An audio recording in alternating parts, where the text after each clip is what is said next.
सखर में वकील कन्वेंशन ते हमलो कंदड़ मुबैना जवाबदारन खे आज़ाद करण खिलाफ सवे वकील थाणे ते पहुची विया आहिनि। सीनियर वकील आमिर नवाज़ वड़ाइच शफ़क़त रहीम समेत अॻवाननि 20 सेक्शन थाणे ते पहुची समूरनि जवाबदारन खे आज़ाद करण बाबति पुछाणो कयो वियो आहे।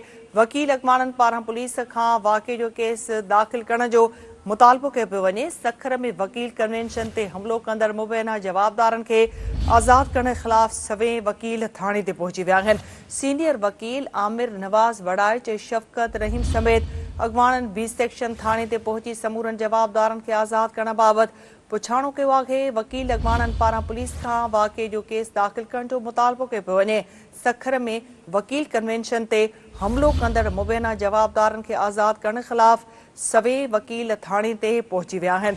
सखर में वकील कन्वेंशन ते हमलो कंदड़ मुबैना जवाबदारन खे आज़ाद करण खिलाफ सवे वकील थाणे ते पहुची विया आहिनि। सीनियर वकील आमिर नवाज़ वड़ाइच शफ़क़त रहीम समेत अॻवाननि 20 सेक्शन थाणे ते पहुची समूरनि जवाबदारन खे आज़ाद करण बाबति पुछाणो कयो आहे।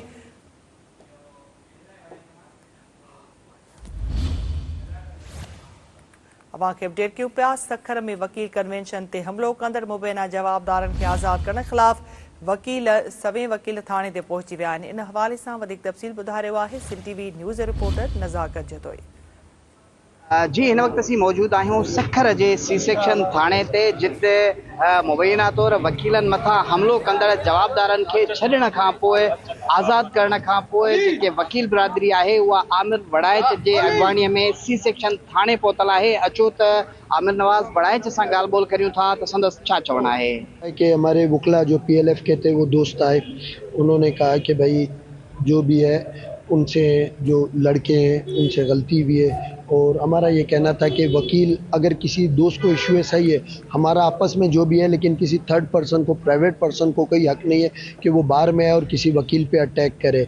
उन्होंने उस पर माजरत किया और ये बात तय हुई है कि नेक्स्ट टाइम वकला के कन्वेंशन में कोई भी प्राइवेट बंदा नहीं आएगा और अगर वो आएगा और किसी किस्म का भी अटैक करेगा वो फिर किसी भी पार्टी से ताल्लुक़ रखता होगा उसके खिलाफ कानूनी कार्रवाई होगी और फिर कोई भी दोस्त उसमें जो है उसमें रिक्वेस्ट नहीं करेगा, वो बल्कि हमारे साथ खड़ा होगा और उसके खिलाफ FIR करेगा। अच्छा, बोला जा रहा था कि ज़िया लंजार के ये आदमी थे, क्या इसमें कितनी सदाकत है? देखें, मैं पर्टिकुलरली किसी का नाम नहीं लेना चाहता हूँ, लेकिन बस इतनी सी बात है कि जब वो कह रहे हैं कि PSF के थे या पीपल्स पार्टी के थे तो वो साहब ज़िया साहब के हों या किसी और के हों तो एक ही बात है, लेकिन जो भी थे उनको ये नहीं करना चाहिए था, उनका गलत कंडक्ट था।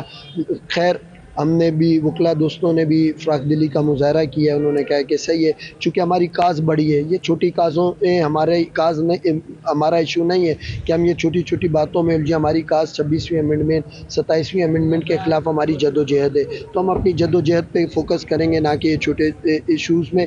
लेकिन इस एक्ट को हम कंडेम करते हैं और उम्मीद करते हैं कि नेक्स्ट टाइम ऐसा कुछ। जी अवां आमिर नवाज़ वड़ाइच जी ॻाल्हि ॿोल ॿुधी, उनजो चवणु आहे त असीं सी सेक्शन थाणे पहुता आहियूं ऐं जवाबदारनि खे छॾण वारे मामले ते असां पुलिस सां ॻाल्हायो आहे। उन खां पोइ जेके मुख़्तलिफ़ वकील अॻवान आहिनि उहे विच में आया आहिनि ऐं ही माण्हू जेके आहिनि उहे पीपल्स पार्टी जा हुआ ऐं जेके प्राइवेट माण्हू हुआ ऐं इन खां पोइ हिते फ़ैसिलो थियो आहे त जेके बि प्राइवेट माण्हू हूंदा उहा आईंदा कंहिं बि ॿार जे कन्वेंशन में न ईंदा ऐं सिर्फ़ु वकीलनि खे ई इजाज़त हूंदी त उहे कन्वेंशन में अची सघनि था। हुन इहो पिणु चयो त असां पारां उन्हनि माण्हुनि खे जेको आहे माफ़ कयो वियो आहे। उन खां पोइ असां सभिनी खे आज़ाद करण जे लाइ चयो आहे ऐं माफ़ करे चुका आहियूं ऐं वकीलनि जो चवणु आहे त ॿीहर अहिड़ी ग़लती न दोहराई वेंदी। कैमरामैन इकरार अली सां गॾु नज़ाकत जतोई, सिंध TV न्यूज़, सखर।